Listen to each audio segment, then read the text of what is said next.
અબડાસા તાલુકાના મુખ્ય મથક નલિયા ગામની ઓચિંતી મુલાકાત લેતા જિલ્લા વિકાસ અધિકારી ઉત્સવ ગૌતમ નલિયામાં વર્ષ 2009માં રૂબન ગટર યોજના અંતર્ગત 11 કરોડના ખર્ચે તૈયાર થયેલ નલિયા ગામની ગટર યોજના હાલ કઈ કન્ડિશનમાં સંચાલન થઈ રહ્યું છે તેની જાત મુલાકાત લઈ સ્થળ પર નિરીક્ષણ કર્યું, જેમાં ગટર યોજનાનું સંપ રૂમ અને ગટર ગામથી બહાર નીકળતી તલાવડી અને બાવળની ઝાડીઓ વાડા માર્ગો ઉપરથી પણ સ્થળ ઉપર નિરીક્ષણ કરવા માટે પહોંચ્યા. ગટર યોજનાનું જે જગ્યા સંપ અને તલાવડીઓ છે તે જગ્યાનું તેના માર્ગો બાવળની ઝાડીઓથી ઘેરાયેલા છે તેની સાફ સફાઈ માટે કડક સૂચના આપવામાં આવી. સ્થળ પર ગટર યોજના કેવી રીતે સંચાલન થાય છે જેની નલિયા સરપંચ રામજી કોહલી પાસેથી માહિતી લીધી હતી. સરપંચે જિલ્લા વિકાસ અધિકારી પાસે રજૂઆત કરી. ગટર યોજના સંચાલન માટે માસિક લાખ થી સવા લાખનો ખર્ચ છે.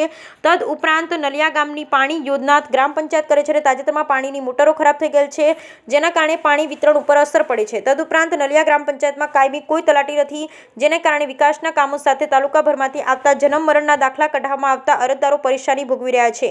માટે કાયમી તલાટીની નિમણૂક કરવામાં આવે અને જિલ્લા કક્ષાએથી પાણી યોજના માટે પાણીની મોટરો સાધન સામગ્રી ફાળવવામાં આવે તેવી રજૂઆત સરપંચે કરી. આ ઉપરાંત મીઠી ડેમથી નલિયા આવતા પાણીના મુખ્ય લાઈનોમાંથી ગેરકાયદેસર કનેક્શન જે લોકોએ લીધા છે તેમના કનેક્શન તાત્કાલિક ધોરણે દૂર કરવા પાણી પુરવઠાના અધિકારીઓને કડક સૂચના આપી હતી. જિલ્લા વિકાસ અધિકારી 1.5 કલાક જેટલી અબડાસાની મુલાકાત લીધી. મુલાકાત વેળાએ અબડાસા ઇન્ચાર્જ તાલુકા વિકાસ અધિકારી અર્જુન આહિર, વિસ્તરણ અધિકારી ભાણજીભા સોઢા તેમજ ગટર પાણી વિભાગના અધિકારીઓ ઉપસ્થિત રહ્યા. Bureau report Rameshbhai Bhanushali.